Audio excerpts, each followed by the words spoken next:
미쁘신 하나님이라는 제목으로 은혜를 나누겠습니다.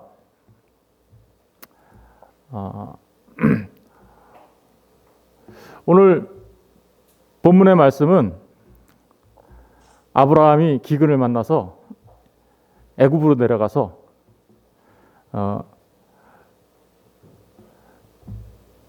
애굽의 바로 왕에게 자신의 아내를 누이라고 얘기해서 일종의 아내를 좀 심한 말로 말하면 팔아먹는 그런 말씀 속에서 하나님께서 우리에게 무엇인가 귀한 메시지를 주시려고 하는 그런 본문입니다. 아브라함은 하나님께서 택하셔서 부르시고 하나님의 백성으로 삼으셨을 뿐만 아니라 믿음의 조상으로서 이제 열방의 아버지가 되는 놀라운 축복을 받는, 그리고 그 이름이 창대케 될 놀라운 축복을 받는 하나님의 사람이었습니다. 하나님을 믿는 귀한 하나님의 자녀였던 거죠. 그런데 그런 하나님의 자녀들에게도 기근은 옵니다. 때로는 환난과 역경이 닥쳐옵니다. 최근에 일어나고 있는 코로나19 일도 우리에게 귀한 하나님의 말씀을 돌아보게 하는 은혜의 시간들이 아닌가 생각이 되어집니다. 아브라함이 하나님을 잘 믿는, 그리고 베델과 아이 사이에서 제단을 쌓았던 그런 사람이었고 예배자로서의 삶을 살아갔던 사람이었음에도 불구하고 기근이 오자 그도 애굽으로 내려갑니다. 다시 말하면 믿음이 기근을 만날 수 있다는 거죠. 믿음의 사람들이 기근을 만날 수 있다는 것입니다. 오늘 본문 10절에 보니까 그 땅에 기근이 들었으므로 아브라함이 애굽에 거류하려고 그리로 내려갔으니 이는 그 땅에 기근이 심하였습니다. 그러니까 기근이 심하니까 좀 뭔가 먹고 살려고 그죠? 애굽으로 내려간 거예요. 기근이 일자 애굽으로 내려갔다. 여러분, 아브라함은 기근이 일자 뭘 의지하려고 했던 거예요? 좀 먹고 살 수 있는 땅에 의지하면서 거기 가면 좀 내가 살아남을 수 있지 않을까라고 생각해서 애굽으로 내려간 거죠. 믿음의 사람도 이렇게 흔들릴 수 있음을 우리에게 보여주고 있는 거죠.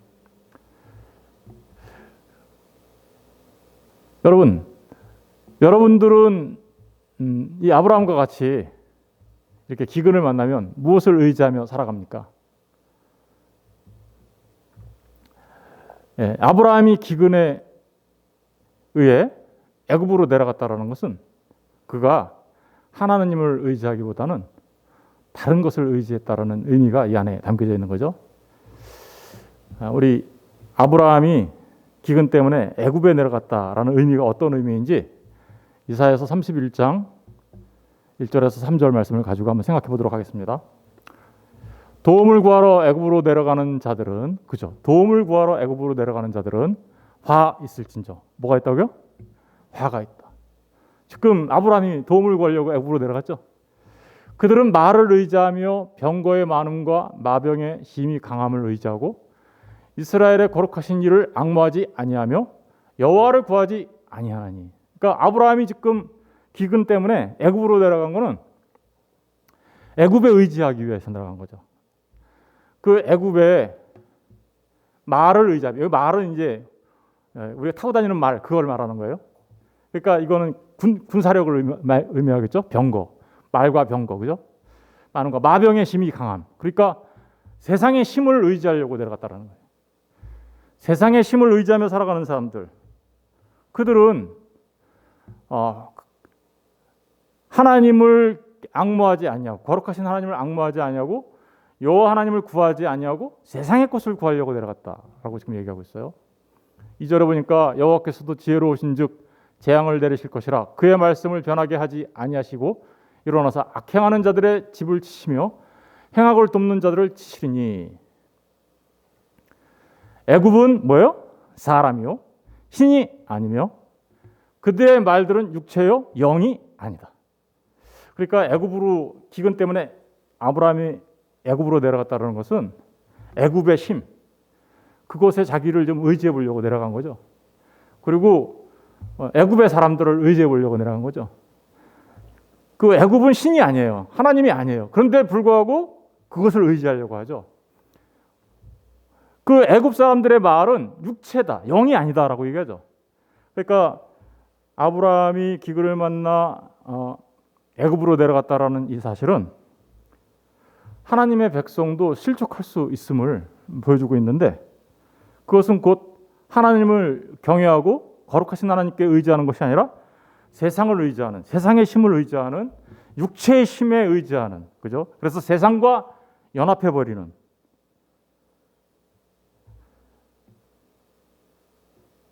그러한 삶을 지금 보여주고 있는 것입니다. 말과 병거를 의지했다고요? 애굽 사람들을 의지했다고요? 여러분들은 무엇을 의지합니까? 이럴 때. 여러분, 기근이 오고 환란이 오고 역경이 닥쳐오면 사람들은 대부분이 이렇게 말과 병거와 세상의 힘을 의지하려고 하죠. 세상의 힘에 의지하면서 거기서 그 환란과 역경을 피해가 보려고 하죠. 우리는 말과 병거, 다시 말하면 세상의 것들을 힘으로 삼으려고 해요. 때로는 돈이 나를 지켜줄 거라고 생각하고, 권력이 나를 지켜줄 거라고 생각하고, 사람이 나를 지켜줄 거라고 생각하고, 이렇게 생각합니다. 그러나 그들은 우리를 지켜줄 수 없습니다. 여러분, 사람은 우리가 믿고 의지해야 될 대상이 아니고 사랑해야 할 대상이고요. 재물과 권력과 명예는 우리가 누려야 될 대상이지, 우리가 그것에 의지하고, 그리고 그것을 통해서 우리가 다른 사람들을 섬기고 나누고 베풀어야 될 대상이지, 우리가 우리의 힘을 그것에 의지해서 살아가야 될 대상은 아닌 것입니다. 그런데 많은 사람들이 애굽에 이렇게 의지하면서 살아가죠. 하나님을 믿는다고 하면서도 애굽에 의지하려고 합니다. 여러분, 저는 저와 여러분 모두가 하나님을 의지하는 분들 되었으면 좋겠습니다. 이렇게 어려움이 닥쳐올 때, 환란이 닥쳐올 때, 역경이 닥쳐올 때 세상의 힘을 의지하는 것이 아니라 정말 하나님을 의지하는 사람들이 되었으면 좋겠습니다. 이사야서 31장 5절에 보니까 하나님이 이렇게 약속하시죠. 새가 날개치며 그 새끼를 보호함 같이, 그죠? 새가 날개치며 그 새끼를 보호함 같이 나 만군의 여호와가 예루살렘을 보호할 것이라. 그것을 호위하며 건지며 뛰어넘어 구원하리라 하셨느니라. 아멘. 믿으시죠?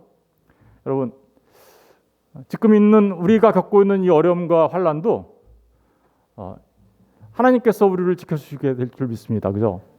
새가 날개치며 그 새끼를 보호함 같이 하나님께서 우리 하나님의 모든 백성들을 지켜주시고 호위해 주시며 이것으로부터 건져내시며 뛰어넘어 구원하실 하나님이신 줄 저희는 믿습니다. 그죠?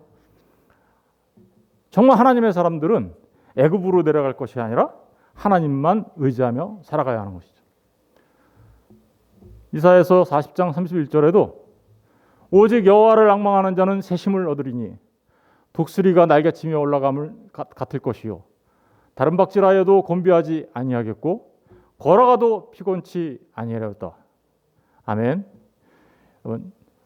여호와를 앙망하는 자가 새로운 힘을 얻는 것입니다.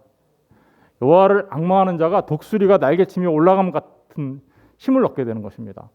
세상의 것들이 우리를 새로운 힘을 주고 우리로 하여금 독수리 날개치며 올라가게 하는 것이 아니라 하나님을 앙망하는 것 자체가 우리에게 큰 힘이 되는 것이죠. 때로는 다른 박질하여도 그래서 어떻게요? 곤비하지 아니하고, 때로는 많이 우리가 걸어가서 피곤할 것 같아도 피곤치 아니하는 힘을 공급해 주시는 하나님, 그 하나님만을 의지하는 저와 여러분 되었으면 좋겠습니다. 시편 103편 1절 5절에도 내 영혼아 여호와를 송축하라. 내 속에 있는 것들아 다 그의 거룩한 이름을 송축하라. 내 영혼아 여호와를 송축하며 그의 모든 은택을 잊지 말지어다. 그가 내 모든 죄악을 사하시며 내 모든 병을 고치시며 내 생명을 파멸해서 속량하시고 인자와 긍휼로 간을 씌우시며 좋은 것으로 내 소원을 만족하게 하사 내 청춘을 독수리같이 새롭게 하시는 듯. 여러분, 이렇게 사랑이 많으시고 우리를 지키시며 우리와 함께 하셔서 우리가 마치 독수리같이 새롭게 해주시는 그 하나님만을 의지하는 저와 여러분 되었으면 좋겠습니다. 애굽으로 내려가면 좋을 것 같지만 사실은 거기에는 큰 화만 있는 것이죠.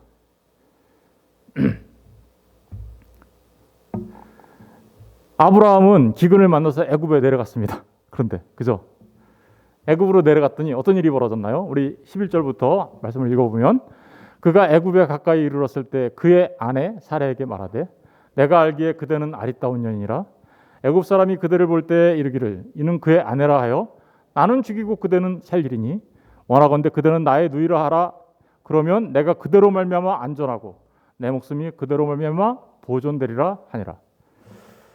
애굽에 내려가면 이 기근을 피해서 애굽에 내려가면 살 것 같아서 내려갔는데 그러니까 세상을 향해서 나갔어요. 세상과 하나 되어서 살아가는 사람들은 그 세상과 하나 되어서 살아가는 순간 어떤 일이 또 벌어져요? 이게 죄를 짓잖아요. 그럼 그 죄가 또 죄를 낳아요. 죄가 죄를 낳고 또 죄가 죄를 낳고 그래서 점점 어떻게요? 세상과 동화돼 버리고 세상과 하나 돼 버리는 그래서 죄를 짓고 살아갈 수밖에 없는 그런 삶으로 전락해 버리는 거죠. 아브라함이 기근을 피해서 애굽으로 내려가게 되자 위험을 느꼈어요. 어떤 위험? 아내가 너무 예뻐요. 사레가. 이때 내려갔을 때 아브라함의 나이가 이때쯤 75세가 좀 넘었을 것 같아요. 그러니까 그 10살 차이 나죠? 그러니까 65세쯤 됐을 텐데 사레도 그죠? 65세 때 너무 예뻤다. 예. 여러분 65세 때도 이렇게 뭐랄까 사람들의 보기에 아름다운 미모를 가진 게 사례였다라고 지금 얘기하는 거죠. 그 사례 때문에 아브라함이 걱정이 들었어요.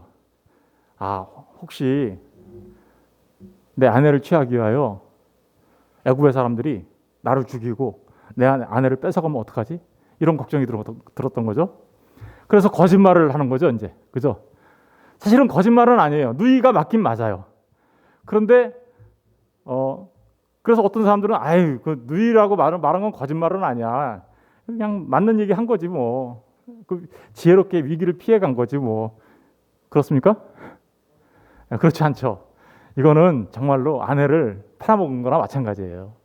그러니까 기근을 만나 애굽으로 세상으로 나가자 세상에 가면 어떻게 돼요? 죄가 죄를 낳고 죄가 죄를 낳고 죄가 죄를 낳는 이런 삶을 살아갈 수밖에 없음을 지금 우리에게 보여주고 있는 것이죠.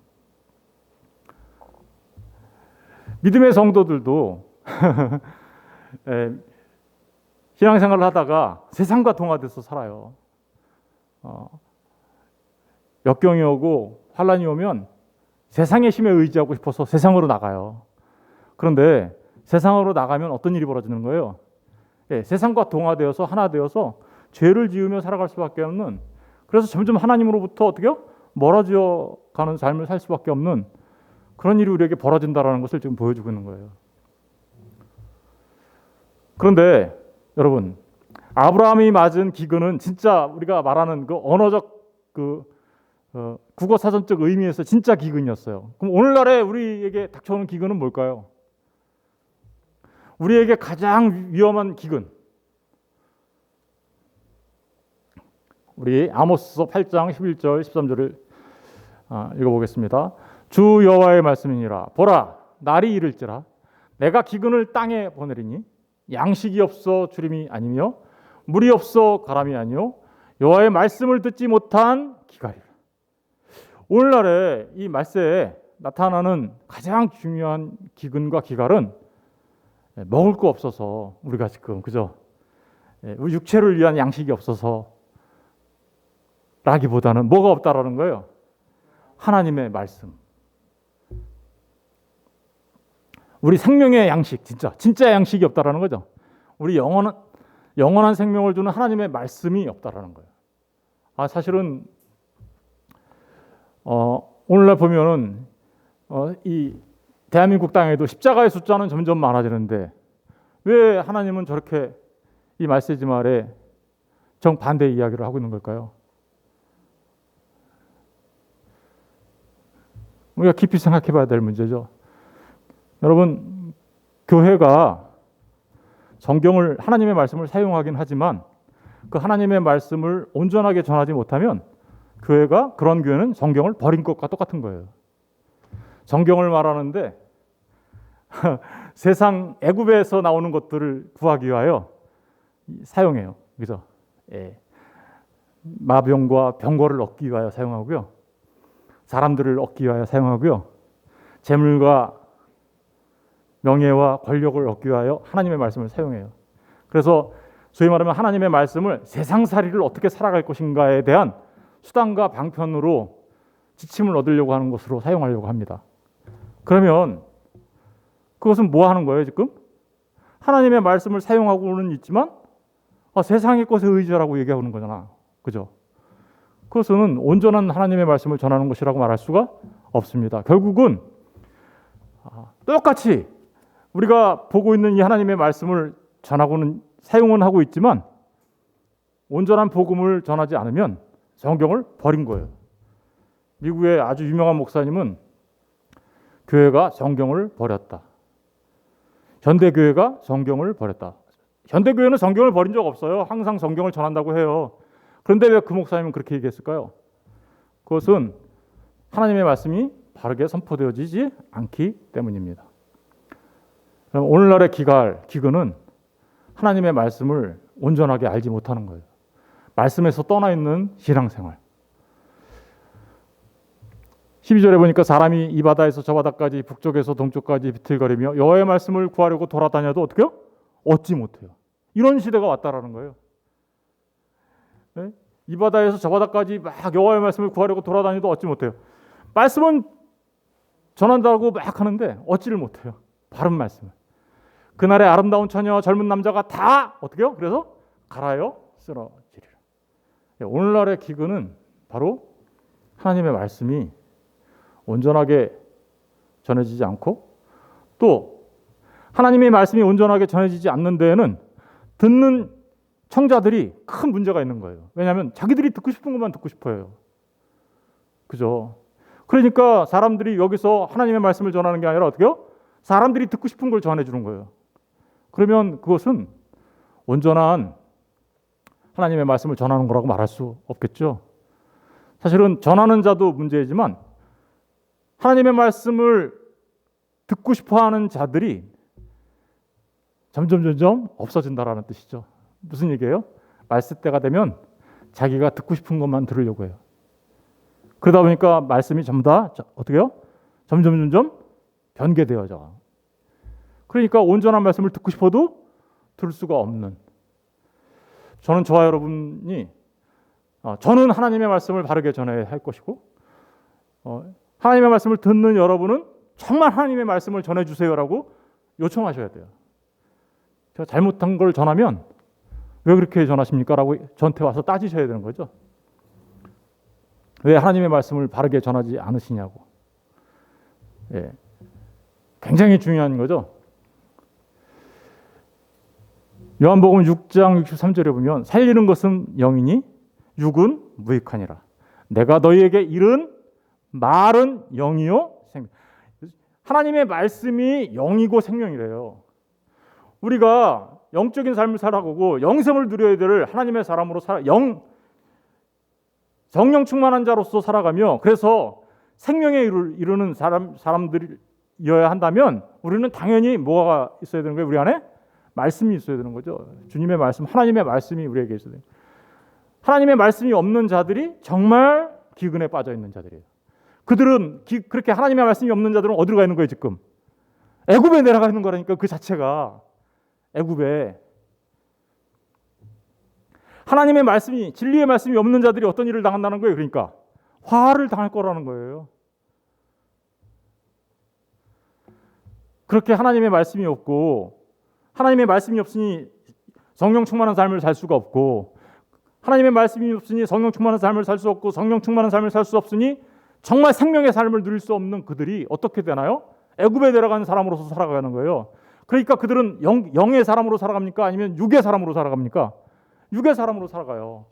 갈라디아서 5장 16절에 보니까 내가 이르노니 너희는 성령을 따라 행하라. 그래야면 육체의 욕심을 이루지 아니하리라. 그러니까 하나님의 말씀이 우리 안에 있어야 우리가 성령을 따라 행할 수 있는데 말씀이 없어요. 말씀이 없으면 기갈이 일어나고 기근이 일어난 거예요. 그러니까 어디로 내려가요? 애굽으로 내려간 거죠.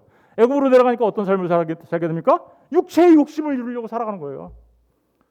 19절 육체의 일은 분명하니 곧 음행과 더러운 것과 호색과 우상 숭배와 주술과 원수 맺는 것과 분쟁과 시기와 분냄과 당짓는 것과 분열함과 이단과 투기와 술 취함과 방탕함과 또 그와 같은 것들이라. 여러분 정말 하나님의 말씀을 떠난 그 기근의 삶이 오면 이런 육체의 삶을 살 수밖에 없음을 말하고 있는 것이죠. 아브라함이 애굽으로 내려갔습니다. 애굽으로 내려가서 아내를 누이라고 속이고 바로한테 사실은 팔아먹은 거죠. 그러자 하나님께서 긴급하게 간섭하시죠. 간섭하셔서 바로에게 재앙을 내리시고 그래서 바로가 다시 아브라함의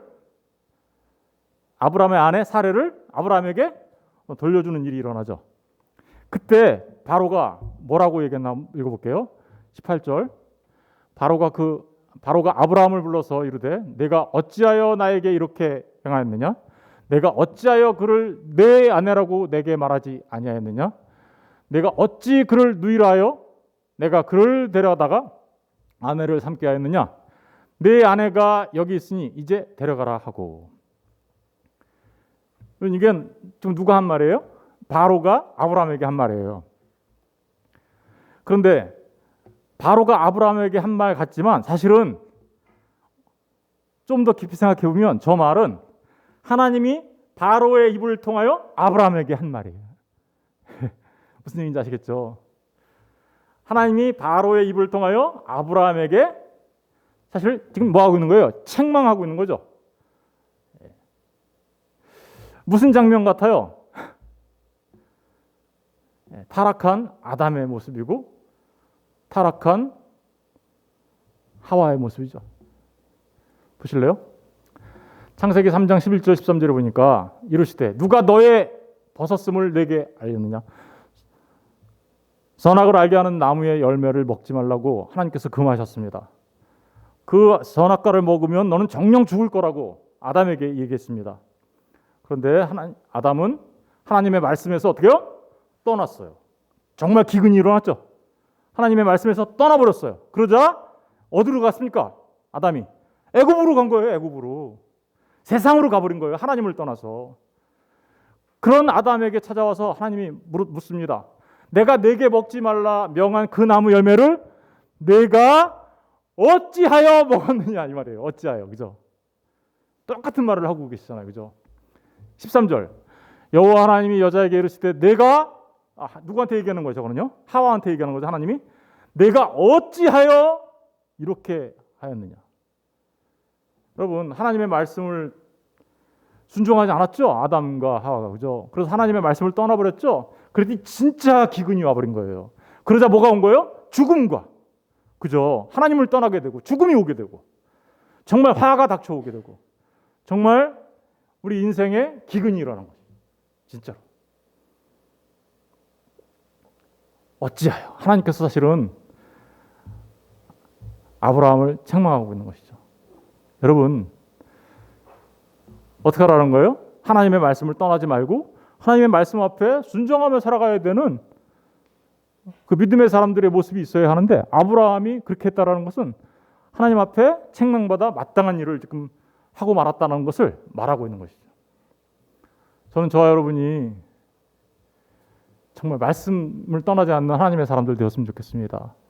하나님의 말씀이 생명인 줄 알고 붙들며 살아가는 저와 여러분 되었으면 좋겠습니다.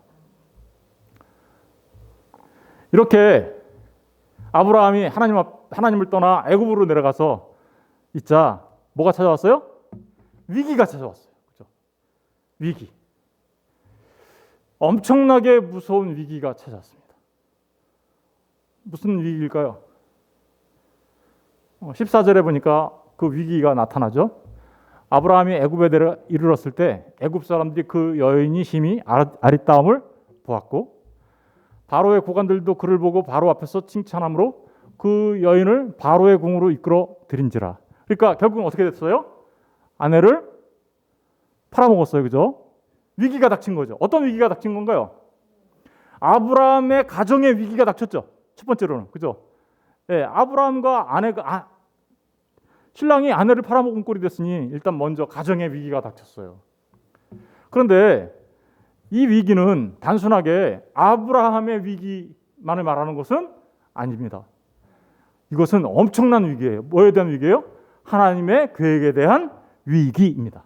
그죠? 무슨 계획인데요? 하나님은 아브라함을 택하셔서 아브라함의 자손을 통하여 열방이 주님께로 하나님께로 돌아오게 하고, 그래서 그 아브라함의 자손을 통하여 온 세상을 구원하시려고 하는 계획이 있었는데, 만약에 정말로 아브라함의 아내 사레가 바로에게 팔려, 그죠? 바로의 진짜 아내가 되어서 그 태가 부정함을 입었다면 어떤 일이 벌어졌을까요? 이것은 하나님의 계획 자체에 대한 엄청난 위기인 거죠. 아브라함의 후손으로 오게 될 예수 그리스도에 대한 위기인 거죠. 그러니까 그래서 가정의 위기로서만 끝나는 게 아니라 하나님의 전체 계획 속에 위기가 닥쳐온 거예요. 태의 위기, 그죠? 그러니까 하나님이 어떻게 하신 거예요? 전격적으로 이 안에 개입하시는 거죠. 16절 보니까 이에 바로가 그로 말미암아 아브라함을 후대함으로 아브라함이 양과 소와 노비와 암수 낙여 낙타를 얻었더라. 정말 아브라함이 자기 아내를 팔아먹고 많은 재물도 얻었어 이제, 그죠? 그러니까 이거는 진짜 팔아먹었다라는 얘기예요. 그런데 하나님께서 개입하십니다. 여호와께서 아브라함의 아내 사레의 일로 바로와 그 집에 어떻게 했어요? 큰 재앙을 내리십니다. 사실은 누구한테 재앙을 내려야 되는 거예요? 아브라함이 잘못했으니까 아브라함한테 내려야 되는데 누구한테 내렸어요? 바로에게 내렸죠. 바로한테 큰 재앙이 났죠. 그래서 누구를 다시 구원해내는 거예요? 아브라함과 사레를 구원해내는 것이죠. 잊어먹지 마십시오. 사실은 우리 인간적인 생각으로 바라다 보면 아브라함이 잘못했는데 아브라함이 야단 맞아야지. 그런데 그게 아니고 누가 지금 재앙을 당하고 있어요? 바로가 사실 말하면 이 세상이 지금 심판을 받는 거죠. 바로가 누구예요? 애굽을 상징하는 거죠. 애굽의 힘을 상징하는 거죠. 세상이 심판을 당하고 누가 구원을 받아요? 하나님의 백성들이. 20절 보세요. 바로가 사람들에게 그의 일을 명하며 그들이 그와 함께 그의 아내와 그의 모든 소유를 보내었더라. 그런데 잘못한 아브라함을 야단치고 책망하시긴 했으나 그에게 재앙을 내리신 것이 아닐 뿐더러 더더구나 바로가 먼저 이왕에 주었던 그 재물까지 어떻게 했다라는 거예요. 다 그냥 재물 네 다 가져가 이렇게 했다라는 거죠. 그래서 아브라함이 그의 아내와 그의 모든 소유를 가지고 이제 떠나게 되는 것이죠. 떠나게 됩니다. 그리고 어디로 돌아갔나 볼게요. 창세기 이제 다음 주에 우리가 공부할 내용인데 창세기 13장 1절 4절에는 아브라함이 다시 어디로 갔나 볼게요. 아브라함이 애굽에서 그와 그의 아내와 모든 소유와 롯과 함께 네겝으로 올라갔으니, 네겝가 어디였어요? 남쪽이었죠, 그죠? 아브라함에게 가축과 은과 금이 풍부해. 오히려 애굽에서 나오면서 엄청나게 부자가 되고 나왔어요. 그가 네겝에서부터 길을 떠나 베델에 이르며 베델과 아이 사이 곧 전에 장막 쳤던 곳에 어떻게요? 이르르니. 그러니까 아브라함이 기근이 오자 세상의 힘에 의지하기 위하여 애굽으로 내려갔다가 거기에서 엄청난 위기를 맞게 됐는데 하나님께서 개입하셔서 그 위기로부터 아브라함과 사레를 구하셔서 어디로 다시 돌아오게 한 거예요? 베델로. 그래서 베델과 아이 사이에 장막 쳤던 곳에 이르러서 거기서 어떻게 해요? 그가 처음으로 제단을 쌓은 곳이라, 그러니까 처음 제단 쌓던 곳으로 다시 돌아옵니다. 그가 거기서 그리고 뭐라고 불러요? 여호와의 이름을 불렀더라. 우리의 이 신앙의 위기, 그죠? 그 신앙의 위기는 하나님께서 직접 개입하셔서 우리를 원래의 자리로 다시 인도해 주시는 것을 지금 말하고 있죠. 그죠? 원래의 자리로 인도해 주십니다. 그 약속의 땅에 다시 어떻게요? 머물 수 있도록. 그죠? 그렇죠? 그렇게 해 주셨다는 거죠. 보세요. 애굽에서 어떻게요? 나와 가나안 땅으로 다시 들어갔죠. 바로 이게 하나님의 전격적인 개입이세요. 이런 모습들을 보면 우리는 아주 중요한 메시지들을 볼 수 있습니다. 먼저 이 대목에서 우리는 믿으시고 신실하시고 성실하신, 약속하시고 반드시 실행하시는 믿으신 하나님을 보게 됩니다. 그죠? 시작하시고 이루셔요.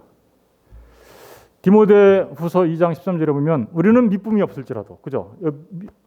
사람은 믿음이 없어요. 그런데 주는 항상 어떻게요? 믿으시다. 이 믿으시다라는 말은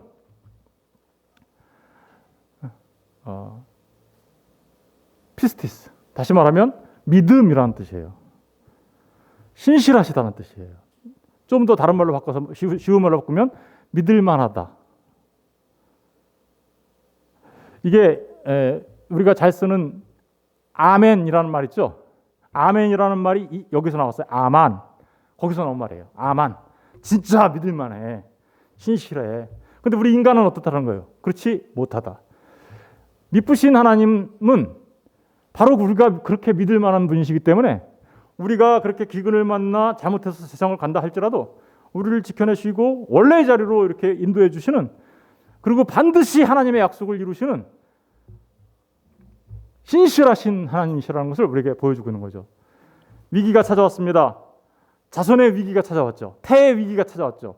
그 태가 보호되어야 아브라함이 아들을 낳고 그 아들을 통하여 누가 이 땅에 오시는 거예요?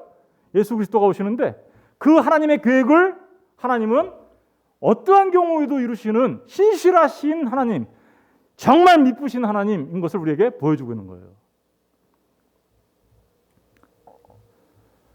하나님은 자신의 약속에 대하여 철저하십니다.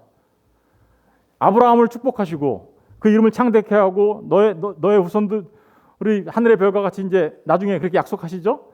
그런데 이 앞에서는 뭐라고 약속하셨어요? 네가 열방이 너로 인하여 복을 받게 될 거다라고 약속하셨는데, 그 약속을 이루시기 위하여 하나님은 그 하나님께서 하신 그 약속을 반드시 지켜내시는 전능하신 하나님이라는 것을 우리가 알 수 있어요. 이사야서 14장 24절에 보니까 만군의 여호와께서 맹세하여 이르시되 내가 생각한 것이 반드시 되며 내가 경영한 것을 반드시 이루리라. 하나님은 하나님의 계획을 어떻게 해요? 반드시 이루세요. 저와 여러분을 향한 하나님의 계획을 어떻게 해요? 반드시 이루세요. 그러니 우리가 하나님을 신뢰할 만한 거고 하나님은 믿으십니다 라고 말할 수 있는 거예요. 그죠? 이사야서 46장 11절에 보니까 내가 동쪽에서 사나운 날짐승을 부르며 먼 나라에서 나의 뜻을 이룰 사람을 부를 것이라. 내가 말하였은즉 반드시 어떻게 해요? 하나님이 말씀하시면 반드시 이루어질 것이고 계획하였은즉, 그죠? 반드시 어떻게 해요? 시행하리라. 여러분, 하나님이 신실하실 뿐만 아니라 전능하신 하나님이기 때문에 이 모든 약속들은 반드시 이루어지는 거예요. 저와 여러분을 구원하신 하나님은 우리가 하나님 나라에 이를 때까지 그 모든 것들을 어떻게 해요? 반드시 이루실 거라는 거예요.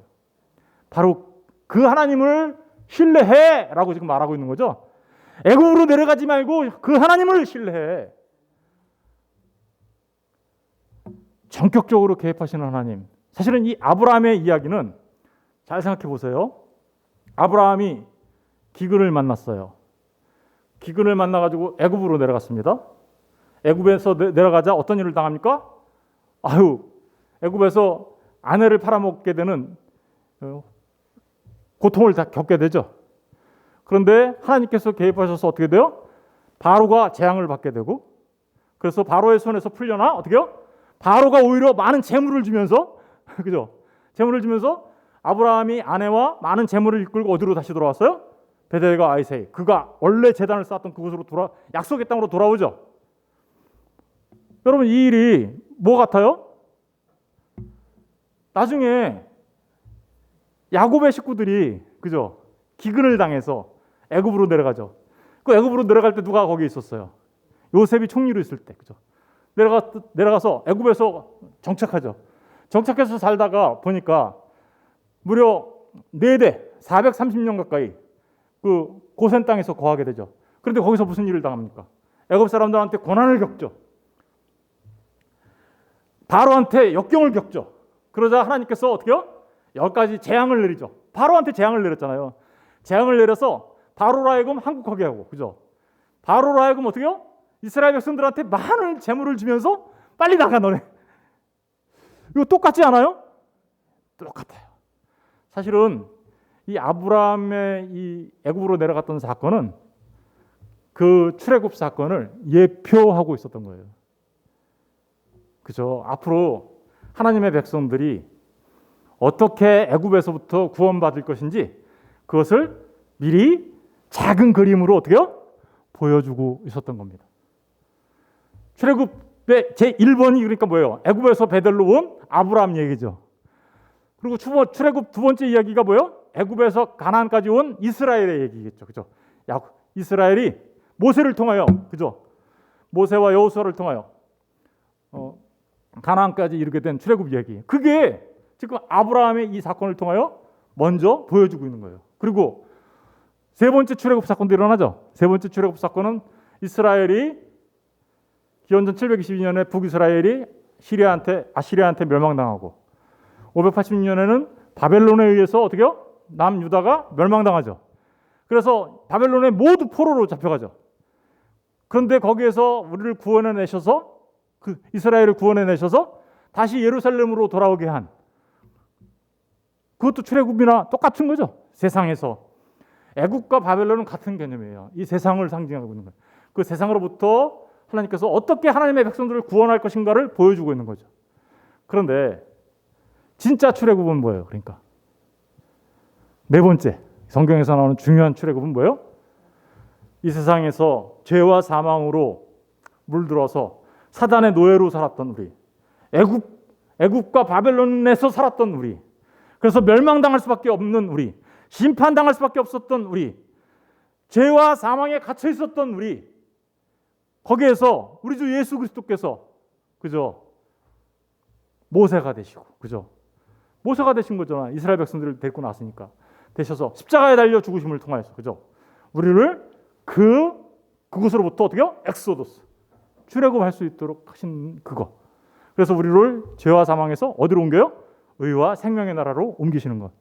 애굽에서 하나님의 나라로 약속의 땅으로 옮기시는 그분. 그것을 제일 처음 보여줬던 그게 누구의 얘기예요? 지금 아브라함의 이 본문의 말씀이었던 거예요. 놀랍죠, 그죠? 여러분, 저와 여러분이 그렇게 애굽에서 살았던 존재들이었는데 하나님께서 이 세상을 재앙으로 심판하시고 십자가에 달려 죽으신 예수님께 모든 심판을 퍼부시고 우리를 어떻게 해요? 거기서 건져내신 것. 그래서 우리로 하여금 베델과 아이 사이 처음 제단을 쌓았던 그 예배자의 자리로 돌아가게 하시고 약속의 땅에서 하나님의 백성으로 살아가게 하신 것. 그것을 지금 우리한테 알려주시는 거죠. 저와 여러분은 그러니까 누구만 의지하며 살아가야 되는 사람들입니까? 세상을 의지하며 살아가는 사람들이 아니라 우리는 세상에서 나와 하나님에 의하여 약속의 땅을 향해서 가는 사람들이기 때문에 우리는 하나님만 의지하며 살아가야 함을 말하고 있는 것입니다. 저와 여러분을 구원하시기 위하여 하나님께서 역사하셨습니다. 개입하셨어요. 저와 여러분의 인생 속에. 빌립보서 1장 6절에 보니까 너희 안에서 착한 일을 시작하시니 개입하신 거죠. 그죠? 우리 안에서 하나님께서 착한 일을 시작하셨어요. 그리고 그리스도 예수의 날까지, 주님이 다시 오시는 그 날까지, 그죠? 그 하나님께서 하신 그 착한 일을 이루실 줄 우리는 어떻게요? 확신한다라고 사도 바울이 이야기하고 있죠.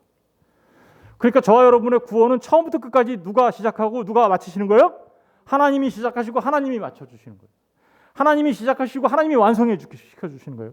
그러니까 저와 여러분이 하나님께로부터 사랑을 받은 하나님의 백성이라면, 부르심을 받은 하나님의 백성이라면 이 땅에 기근이 와서 잠시 흔들릴 수는 있지만 결코 하나님은 우리를 포기하지 아니하시며 우리가 마침내 그 약속의 땅에 당도하도록 우리를 인도해 가신다는 사실을 기억하시기 바랍니다. 그게 우리가 하나님은 참 미쁘시네요 라고 고백하는 이유이기도 한 것이죠. 로마서 8장 28절에 보니까 우리가 알거니와 하나님을 사랑하는 자 곧 그의 뜻대로 부르심을 입은 자들에게는 모든 것이 합력하여 어떻게요? 선을 이루느니라. 보세요. 아브라함이 그런 일들을 겪었지만 하나님께서 그를 마침내 어떻게요? 베델과 아이 사이 그가 처음으로 하나님 앞에 제단을 쌓았던 그곳으로 돌아오게 하셔서 하나님이 거기서 다시 누구를 부르게 해요? 여호와 하나님의 이름을 부르게 하신 것처럼 저와 여러분의 모든 인생 속에서 벌어지는 그 모든 것들을 합하셔서 그죠? 마침내 뭘 이루신다고요? 선을 이루신다. 그러니까 결국은 어떻게 된다는 거예요? 그 선이라는 게 뭐예요? 저와 여러분의 구원은 하나님의 손에 의하여 결코 어떠한 경우에도 실패하는 일이 없어. 그러니 그 하나님만 의지하며 살아가라고 말하고 있는 것입니다. 코로나로 인하여 그리고 이 땅에서 지금 일어나고 있는 말씀의 기갈에 의하여 자꾸만 우리가 애굽으로 내려가고 싶어하는 그런 모습 속에서 살아가고 있고 또 그것 때문에 염려하고 근심하고 걱정하며 살아가는 때도 있지만 저와 여러분 모두가 그 하나님의 신실하심과 그죠? 하나님의 그 역사하심과 하나님의 그 돌보심에 의지하여 우리의 삶을 하나님께 드리고 그래서 그 선을 이루시는 하나님만 바라보시는 저와 여러분 되었으면 좋겠습니다. 하나님은 미쁘십니다. 기도하겠습니다.